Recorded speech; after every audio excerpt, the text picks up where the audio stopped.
Welcome to the Hollow Pact solo scenario.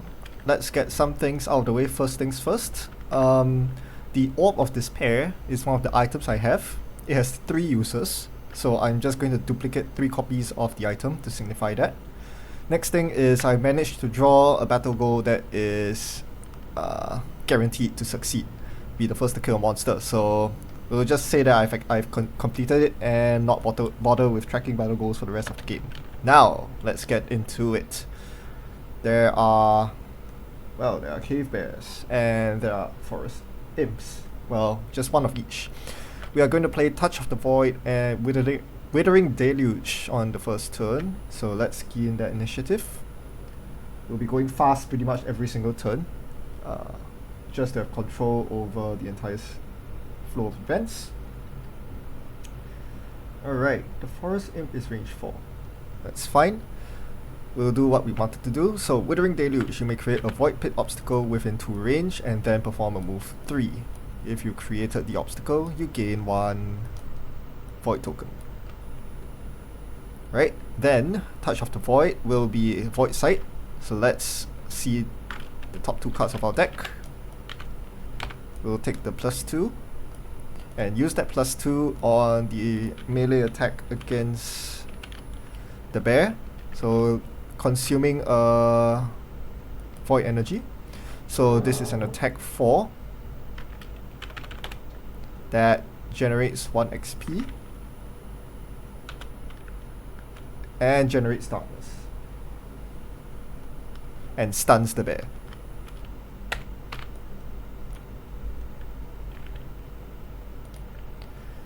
Next, the forest imp moves within range 4 of myself and performs an attack. Curse. I also forgot to mention that I will... Okay, never mind. I've drawn the modifier card already. I should be using Orb of Despair every chance I get to, so let's try to remember that. The bear is stunned. It does not get to act. Now I'll play the next 2 cards. The Void Consumes and Empowered Assault. We'll do this fast. I'm going to use the bottom of Empowered Assault, which gives me 2 Void tokens at the cost of 2 health. I will elect not to perform the teleport, but I will stun an adjacent enemy, which is the bear. Then I will consume all 3 of my Void tokens to perform the attack using Orb of Despair. So this is an attack 6 push 1 advantage, gaining 1 XP and 1 XP for stunning. So attack 6. Well, okay. Right, both of those came out. That is a kill. Because it kills the bear, I do not actually get to apply the curse, unfortunately. That is quite a huge shame. So it dies immediately. That happened very quickly. I do have to place a void pit obstacle. I don't think this will matter too much, so let's just place it here. Next, the forest imp will strengthen itself. Alright, that attack 6 went way better than I expected, so I'm going to have to switch up my actions. Not that I'm complaining. I'll play Server Reality and Shrouded Grasp on my next turn. We will perform the bottom of Shrouded Grasp, which allows me to move 2 and perform a range pull. Because I pull an enemy into a hex adjacent to me, I gain a void token. And in fact, I'll gain a second one, because I use the top of Server Reality to destroy an adjacent obstacle, as such. This also gains me an XP. And then I will perform an attack 4 wound targeting the enemy adjacent to the obstacle. -1 curse, +1. So they cancel each other out and I do 4 damage to the imp, which kills through the shield. This generates darkness.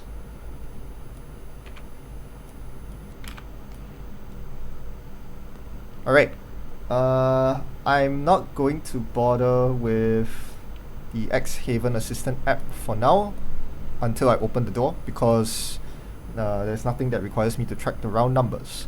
So I'll just play the last few cards as such. The next turn, I will play the bottom of Borrowed Vitality to move here. This causes me to take 2 hazardous terrain damage. However, I am able to recuperate that by consuming the darkness for an XP, heal 2 self, and regenerate.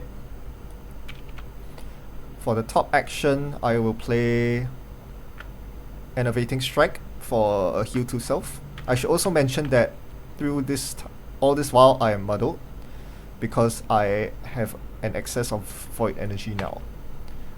I will then play the last 2 cards in my hand, which do nothing. Yep, I'll basically just forfeit the last 2 cards, and the reason I'm taking a blank turn is so that I can perform a long rest. I genuinely cannot decide which card to lose on the long rest. This might sound insane, but I think I'm gonna lose my bottom heal, knowing that there's going to be a scenario mechanic that heals me in the future. So I'm gonna remove that card and rearrange the rest. Alright, once again we are going to play our cards from top to bottom, starting with the Void Consumes with Withering Deluge. My initiative here doesn't really matter, so we are going to key that in and open the door. Sorry, I forgot to mention how I'm opening the door. I got too caught up there. I'm going to use the bottom of Withering Deluge to create a Void Pit obstacle within range 2. This gives me the final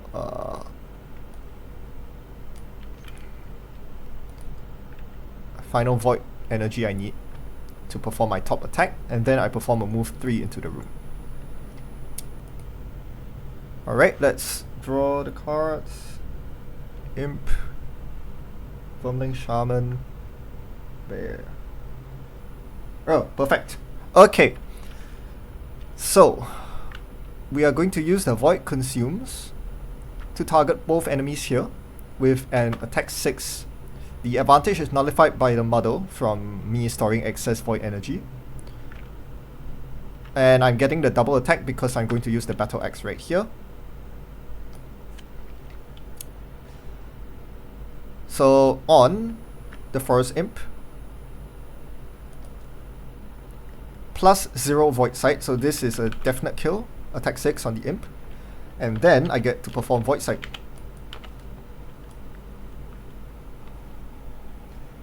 The Shaman has 8 effective health. I do not need the heal, so I'm going to use the +1 on the Shaman. So that is 7 damage. After 3 shield, that's 4 damage. Alright. I elect not to perform the push. Instead, I will generate the Void Pit obstacle in the hex where the Imp died.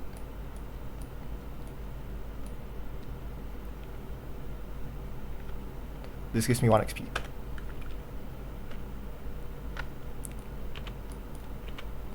Next, the bear does nothing, and the Vermling Shaman, it moves towards me. It's already near me. It performs a heal 1 to all adjacent allies, but there are none. Finally, it blesses itself. The bless is pretty scary, but not much I can do about that. The muddle goes away because I have consumed all my void energy for the turn. So next turn, I'm going to play Server Reality and Void Step. That's 20 initiative. The bear goes first. It charges forward 3 steps.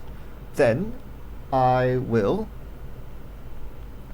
destroy an adjacent obstacle, the one that I just created. This gives me 1 void energy, and this gives me 1 XP, and I can perform an attack 4. The main thing here is the wound on the Vermling Shaman, which guarantees a kill. Rolling +1 into +2, that is very overkill. Now the question is, do I take the extra void energy? I think I do here. I take the extra void energy from the attack modifier because on the bottom of void step, I plan to teleport 4. Now, without the rolling modifier, I would have suffered 1 damage to gain the void energy, but because I gain the energy via my modifier deck instead, I can skip the first part, I believe. Even if I'm not allowed to skip the first part, well, I'll simply not gain the void energy from my modifier deck, I'll simply suffer 1 damage. I don't think this really matters, 1 HP. The main thing here is I'm going to consume 1 energy to teleport 4. 1, 2, 3, 4.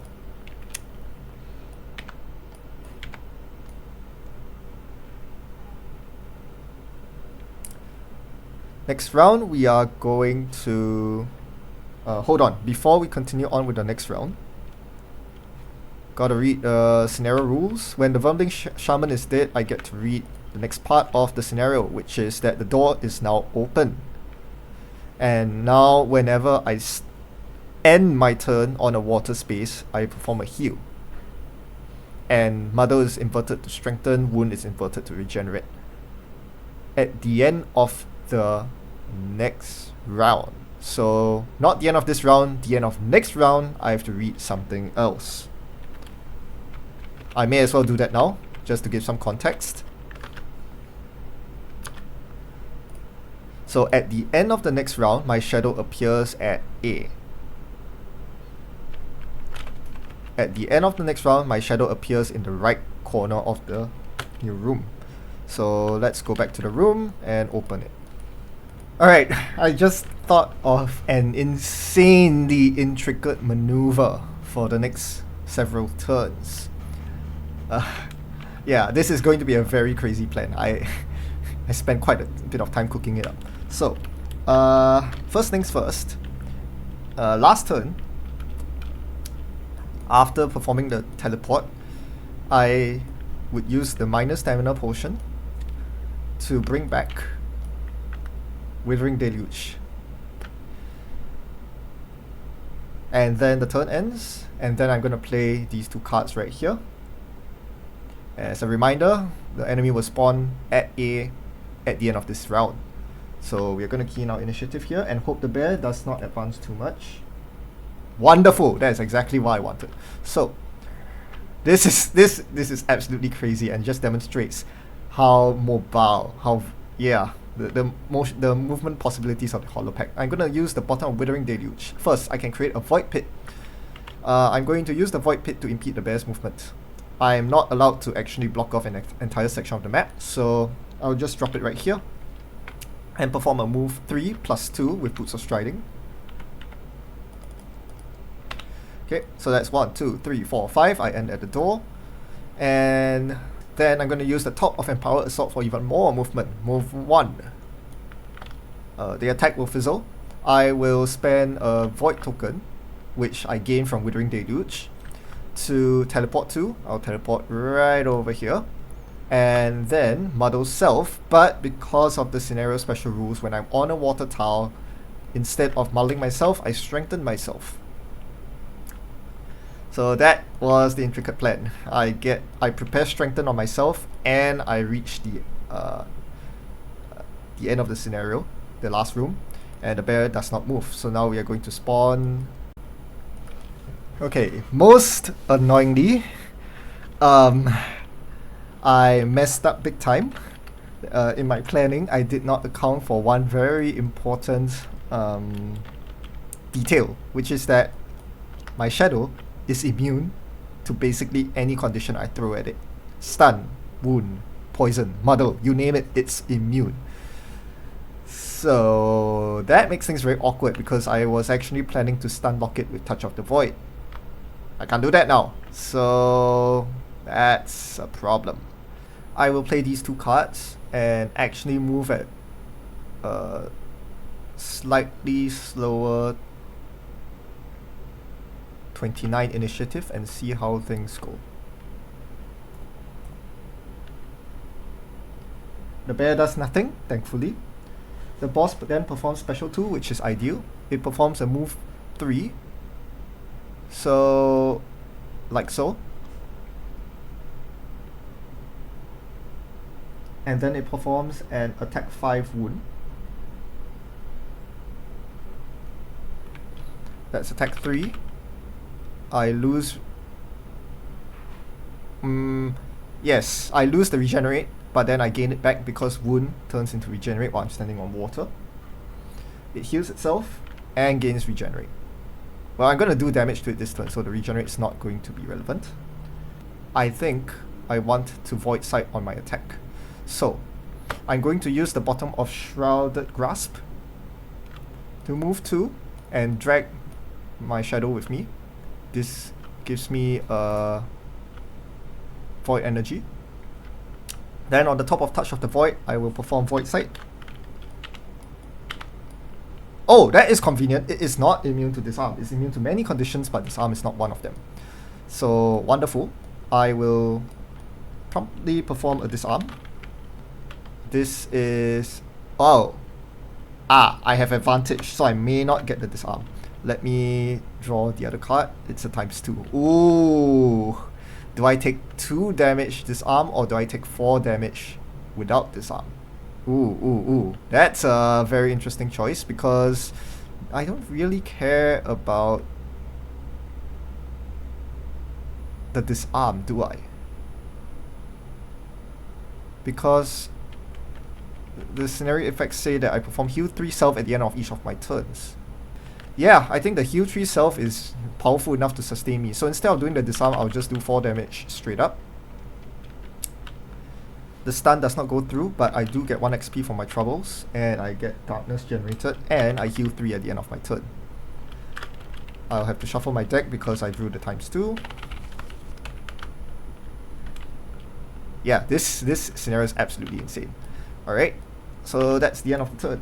And next turn, I will play the last 2 remaining cards in my hand. You may be able to see what I am trying to set up here. The bear finally moves, much to my chagrin. Alright. I had to consume 1 void energy last turn in order to perform the stun attack, which means that my strengthen wears off. And I keep forgetting to use my Orb of Despair, so I really should remember to use it. First, I'm going to use it right here before I forget. Enervating Strike top. I will not bother with consuming the Void Energy here because it is immune to Muddle and Poison. So I'll perform a simple attack 2. 1 damage. With Curse. Because I use my Orb of Despair. Then I'll perform heal to self. Then here, I'm going to perform a move 4 and push 2.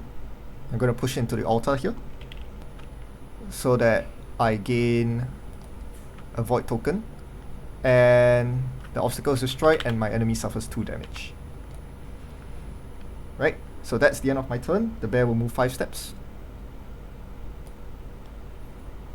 And my shadow will move 4 steps towards me. Let's put it here. And perform an attack 4. I forgot, I'm strengthened at the end of my turn because I have excess void energy. Ooh, attack 8. Ooh, okay. That's not fun. So I wanted to long rest here, but because of the crit, I think I need to short rest. I think I have enough longevity anyway. I'm gonna short rest and lose Void Step. Yes, Void Step is a very ideal card to lose here. Alright, I should be able to take down the boss here. Hopefully I go faster than the enemies. I do, wonderful. Alright, so we are going to play Shrouded Grasp here. This is a move 2, followed by a pull 2.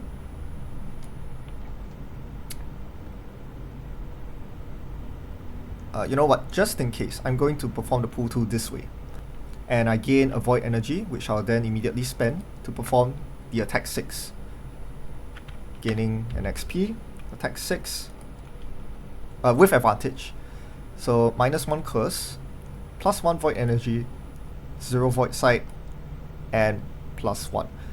Alright, so a lot happened there. So I'm going to get a void energy. I'm going to get a curse, which doesn't matter because the enemy is going to die. The 2 base modifiers I drew were these 2. I'm going to use the Void Sight, which means that I get to look at the top 2 cards of my deck. Definitely the ×2. So I'll bury this, and the ×2 goes on top of my deck. This should set me up for success. So because I used the +0 Void Sight, this did 6 damage, which is enough to kill the shadow. It does not drop a coin. And I can create a Void Pit in the hex adjacent to me. I'll put it right on the B. Okay. We get to read the next thing, which is 71B. At the end of the round, spawn an elite as the Ashblade at B. And when it is slain, the scenario is over. Okay, so as a reminder, B is on that Void Pit. This will probably be relevant. Okay. At the end of my turn, I'm on a healing spot, so I heal 3. I also heal 1 from my regenerate. The bear will continue its onward march. And the round is over. We spawn the Ashblade. Alright, so before we continue on with the scenario, I need to retcon one thing. I played my Orb of Despair wrongly once again. I used the Orb of Despair on an attack against the colorless, my shadow, which I now realize is immune to curse. So I'm going to remove the curse from the enemy deck. Yep. So we are going to play from top to bottom as always. Server Reality and Obliterate this time at fast initiative. Right, we outspeed everything, that's good. So we begin with Server Reality. Destroy 1 adjacent obstacle. This one. I take 1 regen. Alright, so I gain 1 XP and I gain a Void token for destroying the obstacle. Then I perform an attack 4. I want to get a wound on the Ashblade right now. So this is an attack 4 times 2 is 8. We knew that was coming up. We generate darkness. Okay. Now I will... Yeah, I can use the Orb of Despair here. I may as well use it. Why not? I've been playing it wrong all the time. All 3 times, so I may as well do it this way. Alright. Then I'll use my Cloak of Invisibility to go invisible. With my infrared goggles, I now gain advantage on all attacks while invisible. Well, that doesn't really matter here. I'm going to use the bottom of this. Right, okay, this was just for the initiative. We are not going to use it. Alright, so at the end of my turn, I heal 3. And both enemies twiddle their thumbs. I will perform these actions here at the slower initiative. Oh! Oh! I gave it darkness. Oh, that is terrible. Okay, the Ashblade goes invisible. Oh, that is actually terrible. Well, that messes things up, doesn't it? Ooh. Okay. That is very problematic. Okay. It's our turn. We play Withering Deluge for a Void Pit. And another Void token. We gain Strengthen because we were muddled last turn. And Touch of the Void is not going to fire off. I will still perform the Void Sight. Oh, wow. That is a terrible Void Sight if I've ever seen one. Okay, so there's a -1 on top of my deck right now. And I lose my invisibility. And these cards are used. Then the bear performs a move 2. So now I have to decide, do I want to go fast next turn? Because I'm most likely not going to get a hit in. Yeah, because it's pretty meaningless to move this turn when my target is invisible. Most of my cards are fast. So I suppose this is the one time where playing around with only fast initiatives is causing me trouble. Alright, the bear does not move. The Ashblade pops out of invisibility and performs an attack 4. But it does poison me. The poison is irrelevant because it will be healed off. And it generates darkness. On my long rest, I will take my cards back and I'll lose one of them. It doesn't really matter now because I'm just going to play Void consumes and obliterate at fast initiative to close out the scenario. There's no point in dwelling on. Oh, you are kidding me. It goes invisible again. It is so fast. Wow. Oh gosh. This is bad. This is really bad. Oh, yikes. Okay. That is most annoying. Wow. Okay, before it does that, it attacks me for 5 damage. The regenerate goes away, and I am poisoned. Wow! Bloody hell, that is annoying. I don't like that. I really don't like that. That is genuinely terrible. Because now the bear can harass me. And I don't like it when bears harass me. I could buy myself a turn by playing the bottom of the Void Consumes instead. Destroy an obstacle within range 3. Well, I'm already full on Void Energy. And this allows me to perform an attack 2 on the cave bear. I'm advantaged. So 3 damage, but more importantly it's immobilized, so it cannot come after me this turn.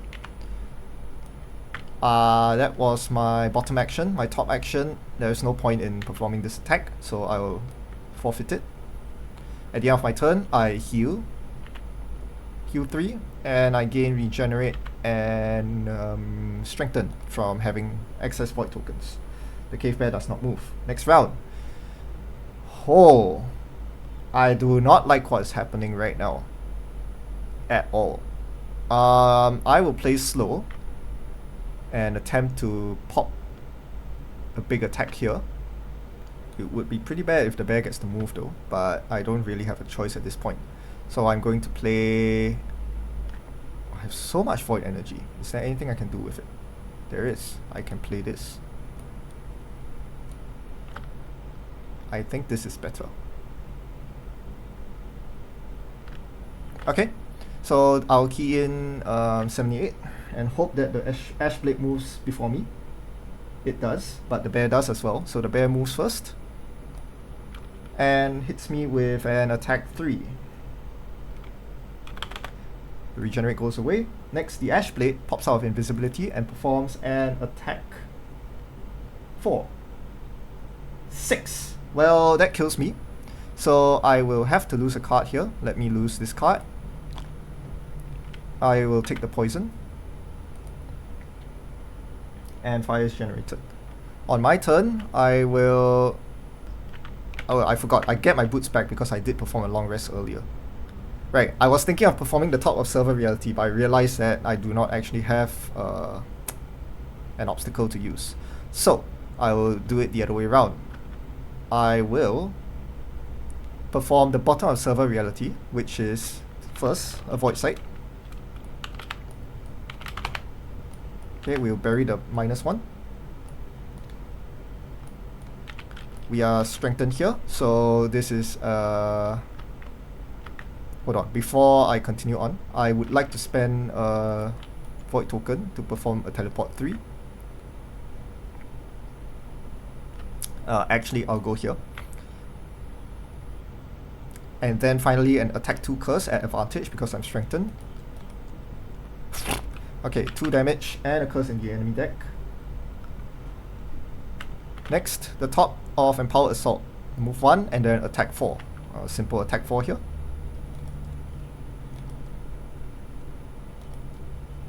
Okay, so to explain that, I drew a rolling modifier and 0. I'll take it as a 0. So this is 4 plus 1, 5 damage. Just 1 health left. And that's it. I get void energy, so at the end of my turn, I perform heal, I get the regenerate going. To secure things, I'm going to short rest for fast initiative card. Right, so that goes away. And now I can play at fast initiative these 2 cards. Right, so 13 it is, and hopefully I outspeed everything. I do. And thank goodness for doing that, because the Ash Blade was about to disarm me. Not that it matters, because this should be a guarantee kill. It should be. Alright, Touch of the Void.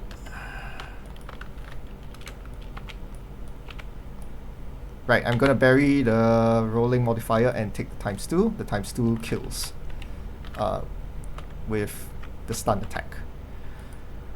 Ooh, wow. Yeah, and the move 4 allows me to run far away enough that I'm not bothered by the bear. Oh, okay. This last room was supposed to be trivial. That was not a difficult last room at all, but the Ash Blade kept drawing their cards in the correct sequence. Like, it even drew the correct cards in the sequence this round. If not for changing my initiative up, I could have been really screwed by this. So yeah, the Invis and Disarms were really unfortunate, but I did have more than enough buffer in the last room to take care of that, because I entered the last room on my second pass, I want to say. So I had a 9 card, 8 card hand size when I started this room, and yeah, so I was able to survive for a few turns while the Ash Blade was basically untargetable. So that is it. The scenario is complete.